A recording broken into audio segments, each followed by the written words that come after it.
हिमकुन्देन्दुमूढालं दैत्यानां परमगुरु सर्वशस्त्रप्रवक्तार भार्गवं प्रणमाम्यहं। दैत्यगुरु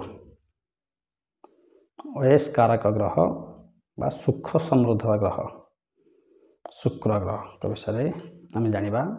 शुक्र ग्रह जदि आपण कुंडली रे पापग्रस्त थांती बा अनिष्टकारी थांती ताहले शुक्र महाग्रह को केमिति आमे शांत करिबा। साधारणतः शांत करिया पई सूक्ष्म पद्धति अछि। शुक्र महाग्रह को यदि शांत करिया पई हेला गाईर क्षीर एवं जुआ तो क्षीर को बसैती दान कले शुक्र महाग्रह साधारणतः शांत थांती एवं धला रंगर गाई को जदि आम पालन करवा खाद्य दबा शुक्र महाग्रह मध्य शांत थांती। जानिबा शुक्र महाग्रह को केमिति कि अवस्था थिले कि फल दियंती एवं कहते आपण मानकर प्रिय चैनल आरके वास्तुपचार चैनल को सब्सक्राइब करनियंतो एवं आपण प्रियजन मान मध्य शेयर करंतु। कमेंट बॉक्स रे जय बाबा भोलेनाथ लिखंतु।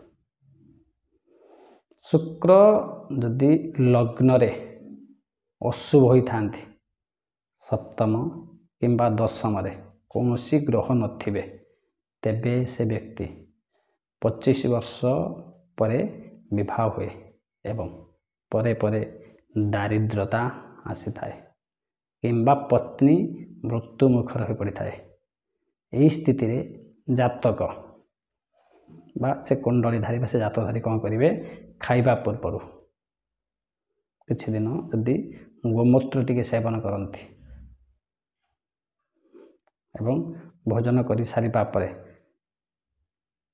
किछि चाउल गोमाता को खाइते दियंती धड़ा गाई को बा पक्षी खाइते दियंती ताले गोमाता शुक्र शांत होती। शुक्र जदि पाप ग्रह युक्त होई थांती दुई स्थान रे थाए गुरु बृहस्पति अष्टम नवम दशम बिच्छा धनु किंबा मकर स्थान थाए जातकर वैवाहिक जीवन कलहकारी होता है। पत्नी जदि चाकरी करि थाए तेबे तार चरित्र दोष मध्य थाए एवं जीवन सारा दुर्भाग्यशाली एवं दुखी होता है। जातकरे गुप्त रोग होबार संभावना थाए से व्यक्ति को गुप्त रोग होबार संभावना थाए एवं शीघ्र पतन रोग मध्य होता है। ए स्थिति रे मंगल तत्व प्रधान औषध सेवन जातक निमित्त लाभदायक होता है। अशुभ शुक्र जदि पंचम रे सिंह राशि रे थिले सूर्य चंद्र राहु सप्तम रे थिले जातक प्रबल कामुक स्वभाव होता है।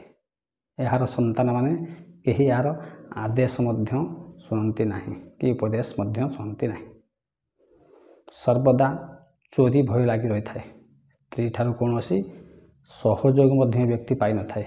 ए स्थिति रे गाय को सेवा करने उचित। जातक निज चरित्र को स्वच्छ रखा अटे जातकर स्त्री हो किंबा पुरुष हो निजर गुप्तांग को प्रति शुक्रवार रे दही किंबा क्षीर द्वारा टिके मत धोइबा उचित। यह कले धन लाभ और सौभाग्य बुद्धि मध्य होता है।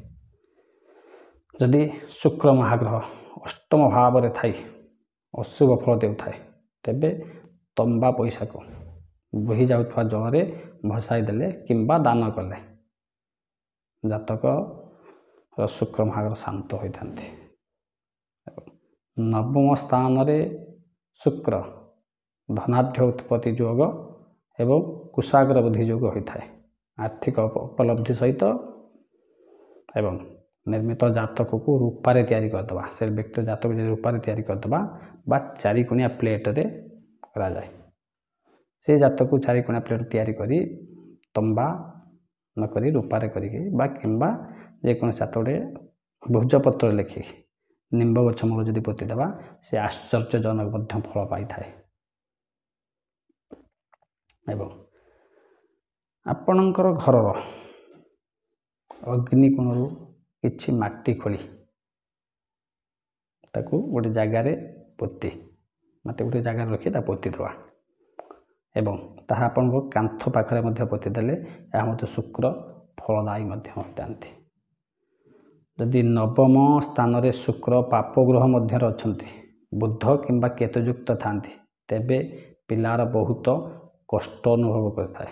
ଏ ସ୍ଥିତିରେ ଅଶୁଭ ନିବାରଣ ପାଇଁ ରୂପାରେ ତିଆରି 4 କୁଣିଆ ଖଣ୍ଡେ ଛୋଟ ପିସ୍ ରୂପାରେ ତିଆରି କରି ତାକୁ ଯଦି ଆପଣଙ୍କ ଲିମ୍ବ ଗଛ ମୂଳରେ ପୋତି ଦେଉଛନ୍ତି, ଶୁକ୍ର ମହାଗ୍ରହ ମଧ୍ୟ ଏ ପରିସ୍ଥିତିରେ ଶାନ୍ତ ହୁଅନ୍ତି ଏବଂ ଶୁଭ ଫଳ ଦେଇଥାନ୍ତି। ଦ୍ୱାଦଶସ୍ଥ ଶୁକ୍ର ଅଶୁଭ ପତ୍ନୀ ପୀଡ଼ା ଦେଇଥାଏ। ଯଦି ନୀଳ କିମ୍ବା ବାଇଗଣୀ ରଙ୍ଗର ଫୁଲକୁ ସନ୍ଧ୍ୟା ସମୟରେ କଣ୍ଟା ବୋଦାମୂଳରେ ଦେଇଥାନ୍ତି, ତାହେଲେ ମଧ୍ୟ ଶୁକ୍ର ମହାଗ୍ରହ ଶାନ୍ତ ହୋଇଥାଏ। ଶୁକ୍ର ଦ୍ୱାଦଶରେ ଏବଂ ରାହୁ 2, 6, 7, 12 ବୃଷ, କନ୍ୟା, ତୁଳା ଓ ମୀନ ସ୍ଥାନରେ ଥାଏ, ତେବେ ଜାତକର ଜୀବନ 25 ବର୍ଷ ଆୟୁ ପର୍ଯ୍ୟନ୍ତ ଥାଏ। ଏ ସ୍ଥିତିରେ କ'ଣ କରିବା? ଏଇଟା ଗୋଟେ ବହୁତ ଗୁରୁତ୍ୱପୂର୍ଣ୍ଣ ଜିନିଷ। କଳା ରଙ୍ଗର ଘରେ କଳା ରଙ୍ଗର ଗାଈକୁ ପାଳିବା ଏବଂ ଶୁକ୍ର ଯନ୍ତ୍ର ଧାରଣ କରିବା। ଶୁକ୍ରଙ୍କର ରତ୍ନ ଡାଇମଣ୍ଡ। ଶୁକ୍ର ହେଲେ ଐଶ୍ୱର୍ଯ୍ୟକାରୀ ଗ୍ରହ। ଶୁକ୍ରଙ୍କର ଇଷ୍ଟଦେବୀ ମା କମଳା ଧାରଣ କଲେ ଶୁକ୍ର ମହାଗ୍ରହ ଶାନ୍ତ ହୋଇଥାନ୍ତି। ଧନ୍ୟବାଦ ଦର୍ଶକ ବନ୍ଧୁ। ଆମେ ଜାଣିଲେ ଶୁକ୍ର ମହାଗ୍ରହଙ୍କର ଏମିତି ସରଳ ଶାନ୍ତ ଉପାୟ। ତାପରେ ଜାଣିବା ଗ୍ରହାଦି ଗ୍ରହ, ବଳୟ ଗ୍ରହ, ନ୍ୟାୟାଧୀଶ, କର୍ମର ଦେବତା, ବିଚାରପତି ଶନିଙ୍କର ଆଗାମୀ ଅଧ୍ୟାୟରେ। ଜୟ ଜଗନ୍ନାଥ, ଜୟ ଜଗନ୍ନାଥ।